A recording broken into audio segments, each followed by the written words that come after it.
से क्यों है आज खड़ा ये सवाल है, अपनी ही पड़ी है बेपरवाह हमारी चाल है। हम में से क्यों है आज खड़ा ये सवाल है, ज्ञान की कमी नहीं समझदारी का अकाल है। हम में से क्यों है आज खड़ा ये सवाल है।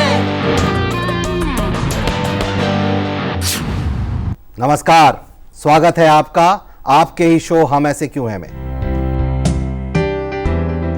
पर्यटन इस शब्द से आमतौर पर जहन में सैर सपाटे, मौज मस्ती, सुकून भरा समय जैसी छवि उभर कर आती है।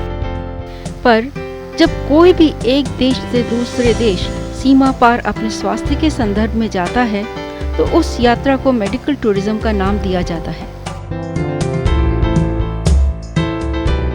गर्म पानी के चश्मे, स्पा, सैनिटोरियम्स, हेल्थ फॉर्म्स, योगा, इन सब का जिक्र हम आदिकाल से आज तक सुनते आए हैं। सर्वश्रेष्ठ भारतीय डॉक्टरों की निपुणता पर आज भारतीयों को ही नहीं बल्कि विश्व में सभी को उनकी योग्यता पर बेहद विश्वास है। हमारी पर्यटन इंडस्ट्री को भी इससे काफी व्यावसायिक लाभ हुआ है। आज का मुद्दा मेडिकल टूरिज्म। क्या ऑब्स्टिकल्स हैं मेडिकल टूरिज्म को हमारे देश में, और आज के दो खास मेहमान डॉक्टर नरेश त्रेहन, देश के जाने माने डॉक्टर, शायद विश्व के सबसे जाने माने हार्ट सर्जन, साथ ही साथ मेदांता के फाउंडर। आपका स्वागत है सर। साथ में हमारे mister Shailesh Neogi, corporate transformation expert, बहुत बड़े मीडिया संस्थान को इन्होंने मार्गदर्शन दिया और आज बोर्ड पर हैं ये लोकमान्य हॉस्पिटल में। आपका भी स्वागत है शैलेश जी। बहुत बहुत धन्यवाद। और साथ में हमारे छात्र जुड़े हैं फेयरफील्ड इंस्टीट्यूट से, आप सबका भी स्वागत है। शुरुआत करते हैं डॉक्टर साहब, ये मेडिकल टूरिज्म, पहली बात तो क्या है? मेडिकल टूरिज्म जिसको कहीं से ये नाम लग गया, ये एक बहुत प्राचीन टाइम से ये कॉन्सेप्ट था कि अगर जो कई एक शख्स किसी जगह रहता है जहाँ पे उनकी बीमारी के लिए इलाज नहीं है तो वो उस जगह जाएगा जहाँ पे इलाज उपलब्ध है। तो इसलिए लोग ट्रैवल तो करते थे शुरुआत प्राचीन टाइम से ही, पर आजकल उसकी जो फोकस है वो आया है और इसीलिए मुझे ये तो ये कभी पसंद नहीं आया ये मेडिकल टूरिज्म, तो हमने इसका नाम बदल दिया था मेडिकल वैल्यू ट्रैवल या मेडिकल नीड ट्रैवल, कि जो आपकी मेडिकल नीड और कंपल्शन की वजह से आप ट्रैवल कर रहे हैं तो वो अप्रोप्रिएट नाम है। आप शैलेश जी, मेडिकल टूरिज्म की जो टर्म है इसके अगेंस्ट कोई ऑब्जेक्शंस हैं आपके? टूरिज्म रिक्रिएशन लिंक्ड है और जो मेडिकल टूरिज्म इज नॉट, मतलब जो ट्रीटमेंट होता है वो it's a serious thing, so it's a need based thing and therefore it is important that it is medical need travel. Correct. So मतलब थोड़ी सी कैजुअलनेस है, थोड़ा रिक्रिएशन का लिंक है इसके टूरिज्म में। कैजुअलनेस है और मेडिकल ट्रीटमेंट में सीरियसनेस है, तो ये दोनों एक अलग अलग भिन्न दिशाएं हैं, इनका पर्पस भी अलग अलग है। तो ये एक बहुत बड़ा सीरियस विषय है, एक बहुत बड़ा अच्छा विषय है जो सुधार करने लायक है, आना चाहिए। हाँ। तो आज की डेट में मेडिकल वैल्यू एडेड ट्रैवल का क्या स्टेटस है और क्या प्रोजेक्शंस है? महत्वपूर्ण बात अगर कही जाए तो दो पर्सपेक्टिव्स हैं। सबसे महत्वपूर्ण बात है यह है कि भारत एक मेडिकल टूरिज्म या मेडिकल के क्षेत्र में काफ़ी अरसे से, काफ़ी बरसों से बहुत अच्छा कार्य करते आ रहा है। आज की तारीख में सबसे महत्वपूर्ण बात यह है कि ये मानना बहुत ज़रूरी है कि वर्ल्ड्स लार्जेस्ट आफ्टर रिटेलिंग दुनिया का सबसे बड़ा बिजनेस है। इसके बाद जो है medical business is the second largest after retailing. ये मुद्दा बहुत महत्वपूर्ण है।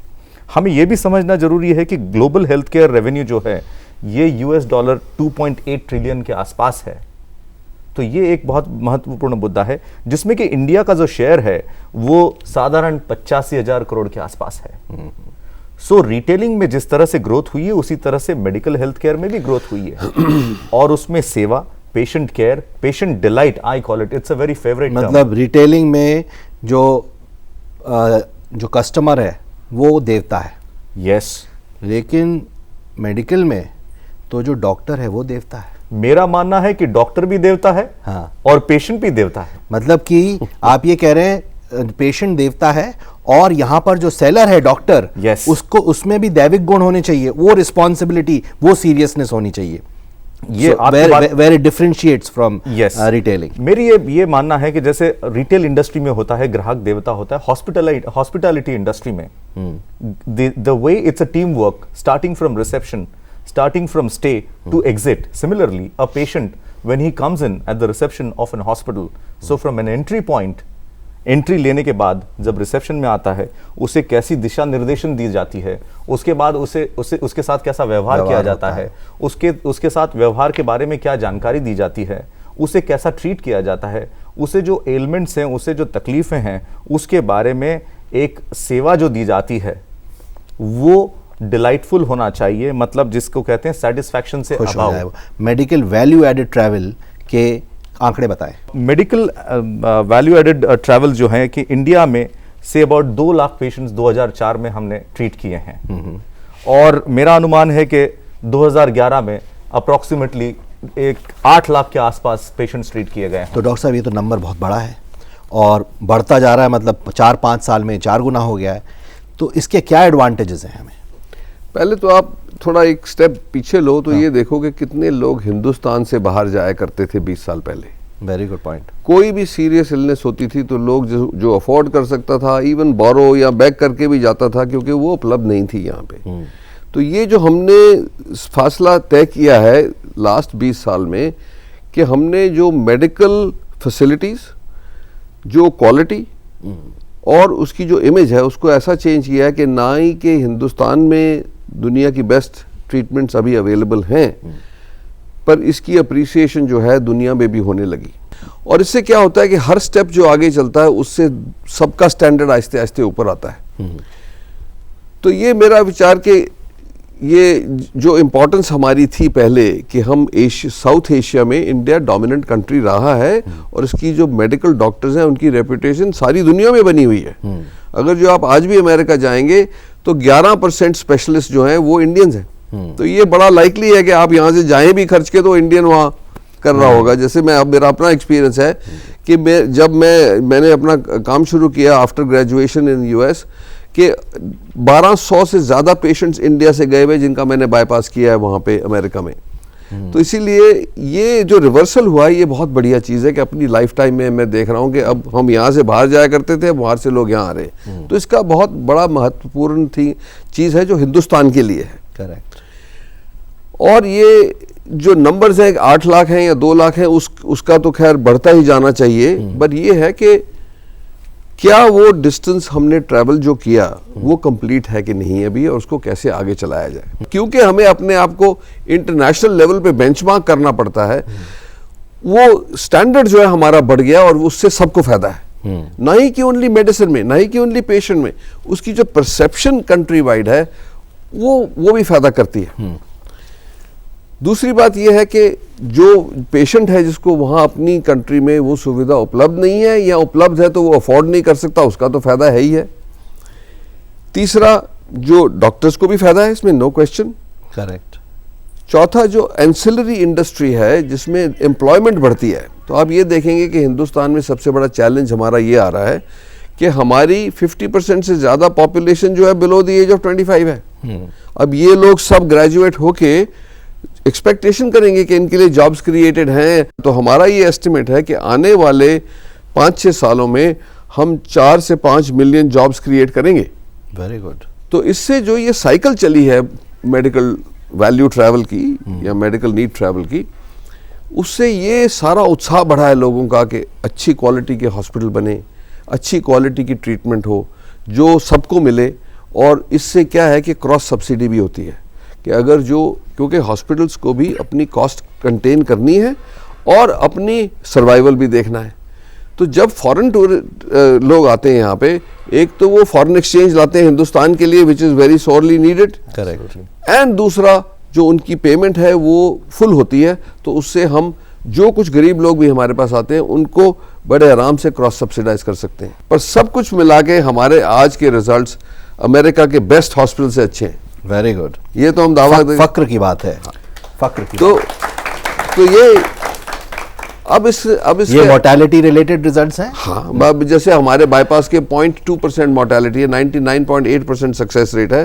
वाह। और इन्फेक्शन रेट जो है 0.5% से कम है। ये पैरेलल कोई अमेरिका में भी नहीं हो सकता, क्योंकि ये है कि हमारी टीम्स बहुत अच्छी हैं। कि मैं आपको बताऊं कि हमारी वीकनेस क्या है।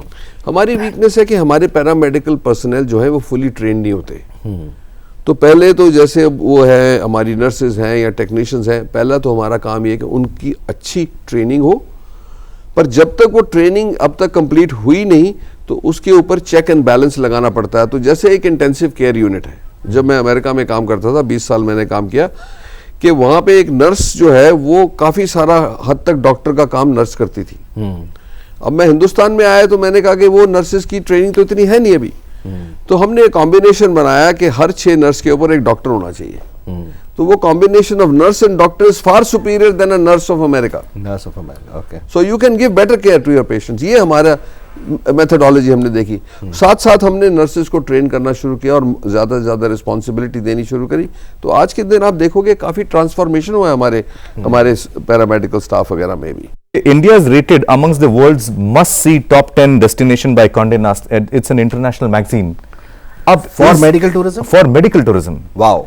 मतलब अगर कॉन्डे नास्ट ने इसकी दखल ली है कि इंडिया 10 ऐसे चुनिंदा डेस्टिनेशंस में से हैं जहां मेडिकल ट्रीटमेंट के लिए, मेडिकल टूरिज्म के लिए देखी जाना जरूरी है, इसका मतलब यह है कि आज दुनिया के इस सारे दारोमदार में बहुत अच्छा हमारा पोजीशनिंग बहुत अच्छा है। करेक्ट। पर इस पोजीशनिंग को इनकैश करना सही तरीके से is the responsibility of the government and people like us to communicate in the right direction and give a good brand India in medical tourism as a vertical. Very good. That means हम आज top 10 पायदानों में से किसी एक पायदान पर पहुंच गए हैं जी, मेडिकल टूरिज्म के क्षेत्र में जी।